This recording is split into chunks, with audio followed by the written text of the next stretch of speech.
नमस्ते दोस्तों। आज की इस कहानी में आपका स्वागत है। दोस्तों, मेरा नाम काव्या है। मेरा रिश्ता एक बहुत ही बड़े घराने से आया था। हालांकि मेरा संबंध एक नॉर्मल कमाने खाने वाले घराने से था। हमारा घर पुराने जमाने का बना हुआ था।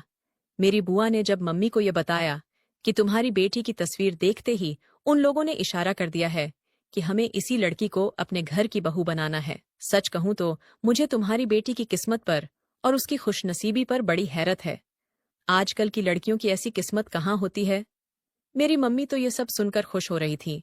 उन्हें उम्मीद नहीं थी कि उनकी बेटी का रिश्ता इतने बड़े अमीर घराने से आ सकता है। मेरे लिए भी ये बात कुछ हैरान कर देने वाली थी। मेरी बुआ कहने लगी, तुम्हारे पुराने और छोटे घर से भी कोई दिक्कत नहीं है। कल वह तुम्हारे घर पर आएंगे और लड़का भी साथ आएगा। ये सुन के मेरा दिल जोरों से धड़कने लगा था, क्योंकि हमारे घरों में ऐसा कोई रिवाज नहीं था कि लड़की को देखने के लिए लड़का खुद अपने माँ बाप के साथ आ जाए। मुझे लगता था मेरी माँ इस बात पर ऐतराज करेंगी या इस रिश्ते से इनकार ही कर देंगी। लेकिन मैं हैरान रह गई थी जब मम्मी ने कहा, ठीक है, हमें कोई दिक्कत नहीं। लेकिन मैं बड़ी नर्वस हो रही थी। ये मेरा पहला आने वाला रिश्ता था। पहली बार मुझे किसी के सामने बैठना था। मैं बस यही सोच रही थी कि कल उन मेहमानों का सामना कैसे करूंगी। मम्मी ने अगले ही दिन दोपहर को जाकर करीबी दुकान से मुझे एक खूबसूरत सा सूट लाकर दिया। कहने लगे, ये ब्लैक कलर का जोड़ा पहनकर आना मेहमानों के सामने। ये रंग तुम पर बहुत अच्छा लगेगा। जिस दिन मेहमानों को आना था, उस दिन मेरे हाथ पांव घबराहट के मारे फूले जा रहे थे। मम्मी ने बाजार से महंगी वाली बेकरी से सामान मंगवाया था। मेरी मम्मी एक विधवा औरत थी। मेरे पिताजी इस दुनिया से चल बसे थे। मेरी 2 बहनें और भी थीं, और एक छोटा भाई भी था, जो कि अभी सिर्फ 12 साल का था। मैं सब बहन भाइयों में सबसे बड़ी थी।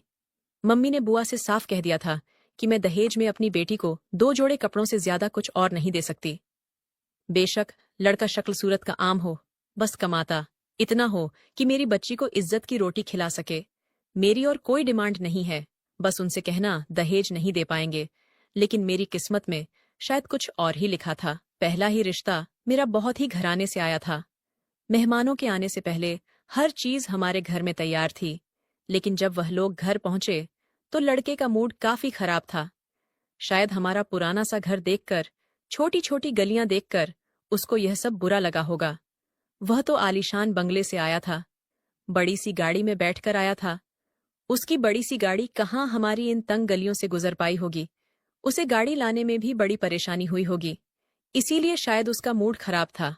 जाहिर है, ऐसे इलाकों में आना कोई आसान काम तो नहीं होता। मैं तो यही सोचकर हैरान थी कि आखिर उन्हें अपने जैसे घरों में कोई खूबसूरत लड़की क्यों नहीं मिली। वह तो जिस लड़की पर हाथ रखते हैं वह उनकी बहू बन जाती। फिर मुझे क्यों पसंद किया गया था? छोटे भाई ने मेरे कमरे में आकर मुझे बताया था कि लड़के का तो मुंह बना हुआ है। ऐसा लग रहा है कि जबरदस्ती उसको अपने साथ लाया गया है। दीदी, मुझे नहीं लग रहा तुम्हारी यहां दाल गलने वाली है। मैंने उसे घुर कर देखा। मैंने कहा, चल जा, यहां से बाहर शर्म नहीं आती। बहन से ऐसी बातें करते हुए वह तुरंत से कमरे से बाहर निकल गया। कुछ देर बाद ही मम्मी घबराई हुई कमरे में आई थी। शायद समझ नहीं पा रही थी कि इन अमीरजादों के साथ किस तरह व्यवहार करें। मुझसे कहने लगी, वह लोग ज्यादा देर रुकने के लिए तैयार नहीं है। कहते हैं, बस लड़की दिखा दो, हमें एक जरूरी काम से कहीं और जाना है, इसलिए तुम जल्दी चलो। सारा सामान तो मैंने उनके सामने सजा दिया है, चाय भी रख दी है। बस तुम कप में डालकर उन्हें दे देना। ड्राइंग रूम तक जाते जाते मेरी मम्मी मुझे हर बात समझा चुकी थी। मैं जाकर सोफे पर बैठ गई। वह बस 3 ही लोग थे। एक औरत थी जो मेरी मम्मी की उम्र की थी। उसने भी ब्लैक कलर की साड़ी पहन रखी थी ड्राइंग रूम में। हालांकि पंखे के साथ एक एयर कूलर भी चल रहा था, लेकिन फिर भी वह अपने पसीने पहुंच रहे थे। उनमें एक बड़ी उम्र की लड़की भी थी जो कमरे का जायजा ले रही थी। लेकिन मुझे देखकर तीनों ही अपनी आंखें झपकाना भूल गए थे। उन दोनों औरतों की नजरें से तो मुझे कोई फर्क नहीं पड़ रहा था, लेकिन उस लड़के का टकटकी बांधे मुझे देखना मुझे नर्वस कर गया था। मेरी नजरें तो शर्म से जैसे जमीन में गड़ सी गई थीं। जी चाहा कि उठकर वहां से बाहर निकल जाऊं। मम्मी ने मुझे चाय देने के लिए कहा तो वह औरत कहने लगी, नहीं नहीं, पहले ही बहुत गर्मी है, चाय नहीं पिएंगे, बस शरबत ही आपने बना लिया, काफी है। माँ की मंगाई गई। महंगी बेकरी का सामान और समोसे को उन्होंने हाथ तक नहीं लगाया था। कहने लगी, हमें आपकी बेटी बहुत पसंद आई है। ये कहते हुए वह औरत जिसने ब्लैक साड़ी पहन रखी थी मेरे पास आकर बैठ गई। बस मेरा नाम ही पूछा था और मेरे बारे में कुछ भी जानने की कोशिश नहीं की थी। अपने पर्स से एक अंगूठी निकाली और मेरे हाथों में पहना दी। मेरी तो सांसें अटकने लगीं और हैरत से उसे देखने लगी। भला ऐसा कहाँ होता है? पहले तो लड़की को देखने आते हैं, फिर लड़के को देखने जाया जाता है। बात तय होती है, उसके बाद ही एंगेजमेंट की रस्म होती है। और यह औरत तो बिना कुछ हुए ही रिंग पहना रही थी और कहने लगी, हमारी तरफ से ये रिश्ता पक्का है। मेरी बुआ ने कहने लगा कि आप लोगों को भी इस रिश्ते पर कोई ऐतराज नहीं है। मेरी मम्मी तो ऐसे खुश थी जैसे सारे मामले उन्होंने ही तय करने थे। मम्मी कहने लगी, जी जी, हमें भी कोई ऐतराज नहीं है। मैं एक झट अपनी मम्मी की ओर देख रही थी। लड़के के बारे में कुछ तो पूछताछ करनी चाहिए थी ना मम्मी को, लेकिन कुछ भी बात नहीं कि वह औरत कहने लगी, देखे, हमें शादी की जल्दी है, लेकिन हमें शादी बहुत धूमधाम से नहीं करनी चाहिए और ना ही आप लोग हमारे स्टैंडर्ड को अफोर्ड कर सकते हैं। इसलिए 15 दिन बाद हम बस 20 से 30 लोग ही आएंगे और आपकी बेटी से शादी करके उसे अपनी बहू बनाकर अपने घर ले जाएंगे। और हाँ, यह कहकर उस औरत ने पर्स से एक नोटों की मोटी सी गड्डी निकाली और मेरी मम्मी को पकड़ा दी। कहने लगी, शादी में खाने पीने का जो भी आपको इंतजाम करना होगा, उसके पैसे मैं आपको अभी से दे देती हूँ। मैं नहीं चाहती कि हमारे मेहमानों का बोझ आप पर पड़े। फिर कहने लगी, बहन, हम ज्यादातर दूसरे देश में रहते हैं। बस गुजरात में तो साल में 2-3 महीने के लिए ही आते हैं। इसलिए शादी के बाद आपकी बेटी भी हमारे साथ लंदन चली जाएगी। ये सुनकर तो मेरी मम्मी की आंखें खुली की खुली रह गई थीं। खुशी के मारे उन्हें समझ ही नहीं आ रहा था कि वह क्या बोले। पल भर के लिए तो मुझे भी अपनी खुशकिस्मती पर घमंड होने लगा था। शादी वाले दिन भी मेरे शादी का जोड़ा 1 लाख से कम का नहीं था जो मेरे ससुराल से आया था। जब मेरी विदाई हुई तो मोहल्ले वाले अपनी खिड़कियां खोलकर आंखें फाड़ फाड़ कर मुझे ही देख रहे थे।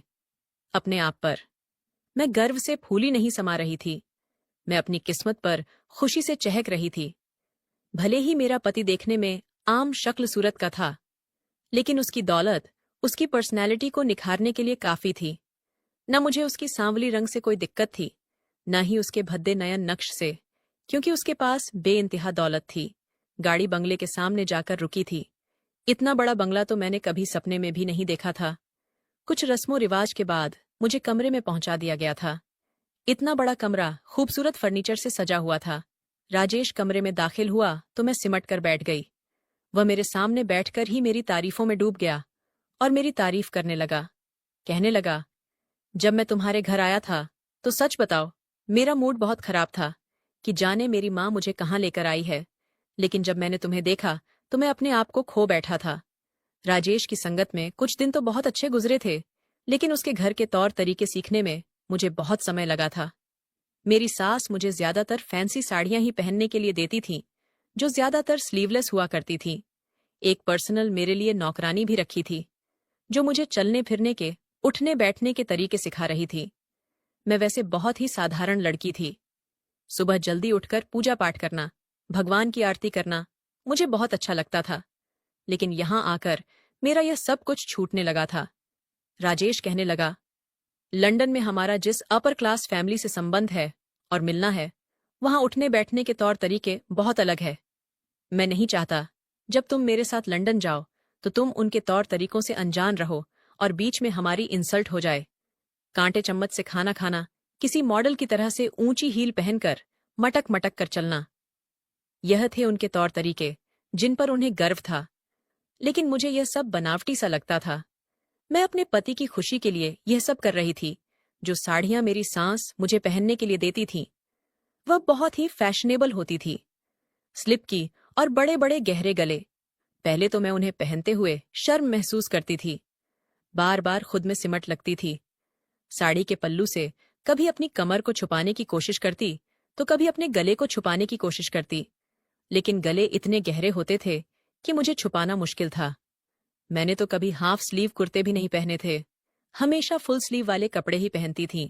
लेकिन यहाँ तो हाफ स्लीव की साड़ियाँ और गहरे गले वाले ब्लाउज, ऊपर से नेट की साड़ी जो मेरे शरीर को छुपाती कमर और ज्यादा दिखती थी, 2 महीने बाद मैं अपने पति के साथ लंदन के सफर के लिए रवाना हो गई थी।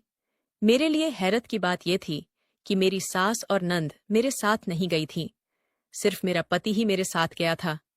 वहां भी मेरे पति का घर काफी बड़ा था। घर में नौकर भी मौजूद थे। कुछ दिन तो राजेश मुझे लंदन की सैर कराता रहा। मैं बहुत खुश थी। लेकिन एक दिन कहने लगा, मेरे फ्रेंड ने हमारी शादी की खुशी में पार्टी रखी है। ये सुनकर मैं तो खुश हो गई। मैंने एक फैंसी गाउन पहनने के लिए निकाला तो राजेश कहने लगा, नहीं, इसे रहने दो। उसने मुझे एक शॉपिंग बैग दिया। कहने लगा, जो कपड़े इसमें है इन्हें पहनो। यहां पर ऐसे ही कपड़े पहने जाते हैं। जब मैं वह शॉपिंग बैग खोलकर देखी तो बहुत ही घटिया टाइप की मिनी स्कर्ट थी। वह देखकर मैंने हैरत से राजेश की तरफ देखा था। मैंने कहा, यह मैं नहीं पहन सकती। तो वह मेरे पास आकर कहने लगा, अरे, क्या तुम अब गुजरात के पुराने इलाके में रहने वाली कोई नॉर्मल लड़की नहीं हो? मेरी पत्नी हो, राजेश की पत्नी, एक बिजनेसमैन की पत्नी। फिर कहने लगा, फटाफट से पहनो। पहली बार ही तुम्हें इसे पहनते हुए शर्म आएगी, फिर उसके बाद आदत हो जाएगी। जहां मैं तुम्हें लेकर जा रहा हूं, बस कुछ दिन जाओगे तो तुम्हारी शर्म तुम्हारे कपड़ों की तरह से कम होती चली जाएगी। भला गॉड ने तुम्हें यह खूबसूरत रूप इसलिए थोड़ी दिया है कि इसे छुपा के रखो, नुमा की जाती है। तभी अच्छा लगता है। जब यह कपड़े पहनकर तुम उस पार्टी में जाओगी तो वहां मौजूद सारे लड़कों के दिलों पर आग लगा दोगी। उस वक्त सब मुझे हसरत की निगाहों से देखेंगे कि राजेश की वाइफ किस कदर हसीन है। राजेश की आंखों में अजीब सा खुमार था, अजीब सी चमक थी, मगर मैं परेशान थी। मैंने आज तक कभी ऐसे कपड़े नहीं पहनी थी। मेरी शर्म ही मेरा जेवर थी, जिसे राजेश छीनना चाहता था। लेकिन इस वक्त मैं इस पोजीशन में भी नहीं थी कि राजेश से इनकार कर सकती। मैंने वह कपड़े तो पहन लिए थे, लेकिन मैं बेहद नर्वस थी। बाकी की तैयारी मेरी राजेश ने करवाई थी। मेरे लंबे घने बालों को भी खुला छोड़ दिया था। मेकअप भी बहुत ही हैवी करवाया था। मैं पत्नी कम और मॉडल ज्यादा लग रही थी। मैं होश उड़ा देने वाले खूबसूरती को लेकर उस पार्टी में पहुंची थी, जहां पर मर्द और औरतें पहले से मौजूद थे। ज्यादातर उस पार्टी में विदेशी मर्द और औरतें थीं। बहुत कम हिंदुस्तानी थीं, लेकिन उन्हें देखकर भी यह करना मुश्किल था कि वह भारतीय है या फिर यह भी विदेशी हैं, क्योंकि उन लोगों की पत्नियों ने भी वैसे ही बेहुदा कपड़े पहन रखे थे जैसा कि वहां लंदन का कल्चर था। इतने छोटे छोटे कपड़े की मैं शर्म से पानी पानी हो गई थी। सामने डांस हो रहा था। रम भी बनाया गया था, जहां पर वह सब कपल डांस कर रहे थे। राजेश भी मेरा हाथ पकड़े मुझे उसे डांस रैंप पर लेकर आया। मेरा नंगी कमर पर हाथ रखकर डांस करने लगा। एक तूफानी बदतमीजी थी जो वहां पर मची हुई थी, जिसका हिस्सा राजेश मुझे बना चुका था। मेरा ज़मीर मुझे अंदर ही अंदर झकझोर रहा था और मुझे शर्मिंदा कर रहा था। मैं अजीब सी उलझन का शिकार थी। मैं बार बार उसकी पकड़ से खुद को आज़ाद करने की कोशिश कर रही थी। मैंने कहा, राजेश, मुझे यह सब नहीं करना। वह मुझे कहने लगा, करोगी नहीं तो तुम्हें यह सब आएगा। कैसे देखो? ये सब यहाँ के जलचर में शामिल है। ये तो हमें करना ही पड़ेगा। अचानक डांस करते करते मुझे महसूस हुआ जैसे सामने खड़ा एक विदेशी लड़का मुझे देख रहा है। उसकी तेज नजरें मेरे पूरे शरीर पर चुभ रही थीं। मुझे बेचैनी से महसूस होने लगी। मेरा जी चाहा एक बड़े से चादर से खुद को छुपा लूं और अपने आप को उसकी नजरों से बचा लूं और राजेश से अपने आप छुड़ाकर वहां मौजूद रखे टेबल कुर्सियों में से किसी एक टेबल पर जाकर बैठ जाती। वह अंग्रेज लड़का था। राजेश के पास आ गया और अंग्रेजी वर्ड में जो बात उसने राजेश से कही, मैं वह सुनकर ही सांस लेना भूल गई थी। वह कह रहा था, क्या मैं तुम्हारी वाइफ के साथ डांस कर सकता हूं? मुझे लगा राजेश इनकार कर देगा, लेकिन मुझे हैरत का एक जोरदार झटका लगा था जब राजेश ने कहा, वाई नॉट। यह कहकर राजेश ने मुझे अपनी पकड़ से आजाद किया और मेरा बाजू पकड़कर उस लड़के की ओर हल्का सा धक्का दिया था। मैं लड़ खड़ा कर उस लड़के के सीने से जा लगी थी। मुझे लगा मुझे किसी ने आग की भट्टी में फेंक दिया हो। मैं एकदम से पीछे हटी थी। वह लड़का फिर से मेरा हाथ पकड़कर मेरे करीब होने लगा। मैं उसे अंग्रेजी में अपने पास आने से मना कर रही थी। मैंने कहा, मुझे आपके साथ डांस नहीं करना। आप किसी और को अपना डांस पार्टनर बना ले। मुझे तो राजेश पर भी गुस्सा आ रहा था। कैसे मुझे उस फिरंगी जैसे दोस्तों के हवाले कर सकता था? मैं राजेश की वाइफ थी, उसकी इज्जत थी, उसकी शान थी। मैं उस लड़के को मना करके मैं वहां रुकी नहीं थी। बल्कि चलती हुई सामने रखे टेबल के पास आकर कुर्सी खींच के वहां बैठ गई थी। वहां पर रखा शराब सब लोग पिए जा रहे थे। एक दूसरे की पत्नियों के साथ डांस हो रहा था। ये सब उनके कल्चर का हिस्सा होगा, लेकिन मेरा नहीं था। पहली बार मुझे राजेश की पत्नी होने पर पछतावा और अफसोस हो रहा था। क्या अमीर लड़कों की गैरत मर जाती है? वह कैसे अपनी पत्नियों को अपने यार दोस्तों के हवाले कर देते हैं? लेकिन यह तो शायद शुरुआत थी।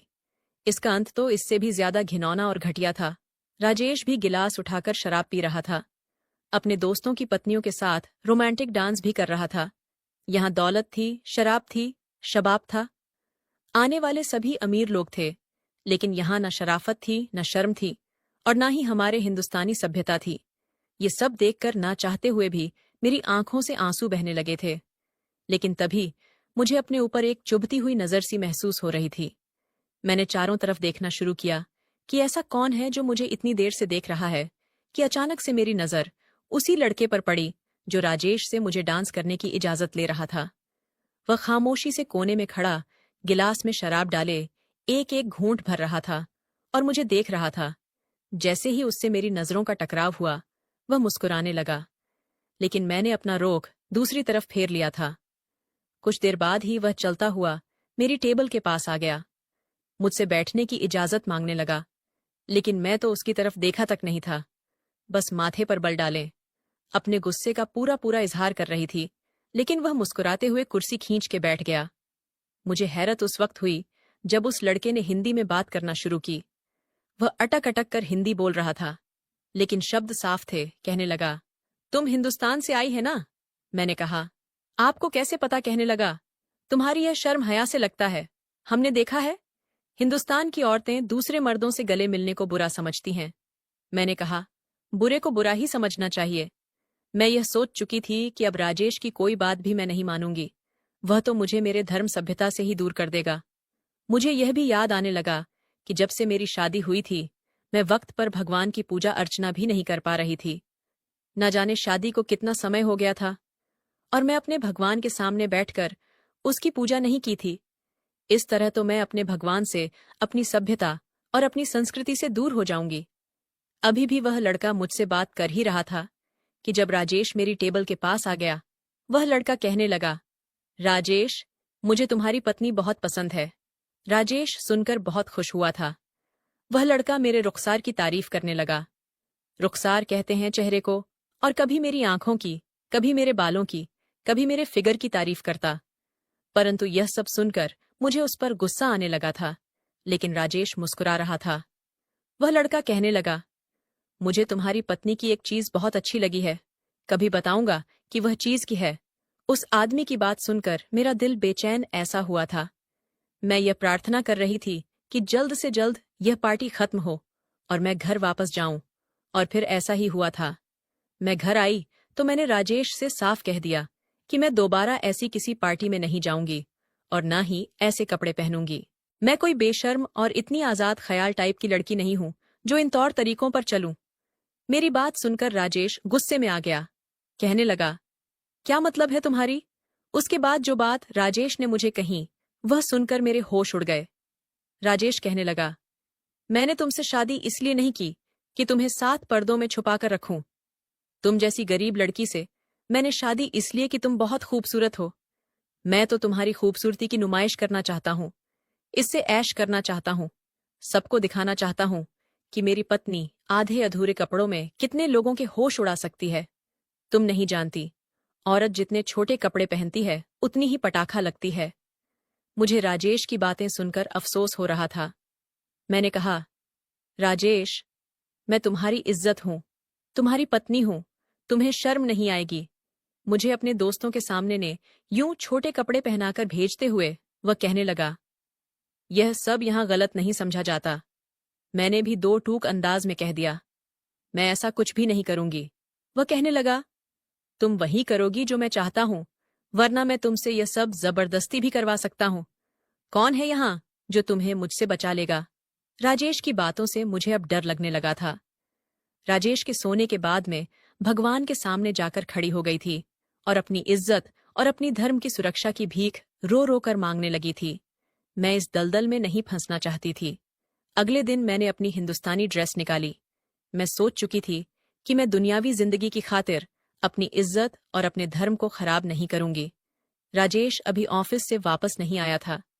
जब मुझे नौकर ने आकर बताया कि राजेश का कोई फ्रेंड है जो आपसे मिलना चाहता है, मैं नहीं जानती थी कि वह कौन है और मुझसे क्यों मिलना चाहता है। मैंने कहा, अभी तो राजेश नहीं है। नौकर कहने लगा, वह आपसे मिलना चाहता है। मैंने कहा, ठीक है, बुलाओ उसे। मैंने अपने आसपास अच्छे से दुपट्टा फैलाया और उसे मिलने के लिए हॉल में ही आकर बैठ गई। आने वाला लड़का जो मुझे उसे पार्टी में मिला था वही था। वह बड़े ही बोल्ड अंदाज से आते हुए मेरे सामने सोफे पर बैठ गया। मुझे सर से पैर तक बड़े गौर से देखने लगा। कहने लगा, और तुम तो बिल्कुल हिंदुस्तानी लग रही हो। मैंने कहा, मैं हिंदुस्तानी हूं तो हिंदुस्तानी ही लगूंगा। कहने लगा, मुझे समझ नहीं आता, जब सब औरतें एक जैसे ही होती हैं तो ये हिंदुस्तानी औरतों हमसे क्या छुपाने की कोशिश करती है। मैं जरा सख्त शब्दों से बात की। मैंने कहा, यही तो फर्क है हम हिंदुस्तानी औरतों में, कि वह खुले हुए सड़े फलों की तरह नहीं होती जिन पर सारे जमाने की गंदी मक्खियों भिन्न बनाती हुई नजर आती है। हमारी मिसाल कीम खजाने से होती है जिसे छुपा कर रखा जाए। वह तो राजेश को यहाँ के कल्चर को अपनाने का शौक है, इसीलिए मैंने उसके मजबूर करने पर वह कपड़े पहन लिए थे। वह मुझसे इतनी मोहब्बत करता है कि मेरी हर छोटी सी जरूरतों का ख्याल रखता है। यह कहानी हमें यही सीख देती है कि चाहे तुम्हारे आगे पूरी दुनिया ही क्यों न रख दी जाए, लेकिन अपना स्वाभिमान नहीं खोना चाहिए और चंद दिन की जिंदगी में कुछ पल की खुशी के लिए अपनी इज्जत नहीं खोनी चाहिए। क्या आप मेरी बातों से सहमत हैं? दोस्तों, आपको यह कहानी कैसी लगी कमेंट करके जरूर बताएं। अगर आपको यह कहानी पसंद आई हो तो इसे लाइक करें और अपने दोस्तों के साथ शेयर करें। आगे भी ऐसी ही रोमांचक कहानियों के लिए हमारे चैनल को सब्सक्राइब करें ताकि आप हमारी कोई भी कहानी मिस ना करें।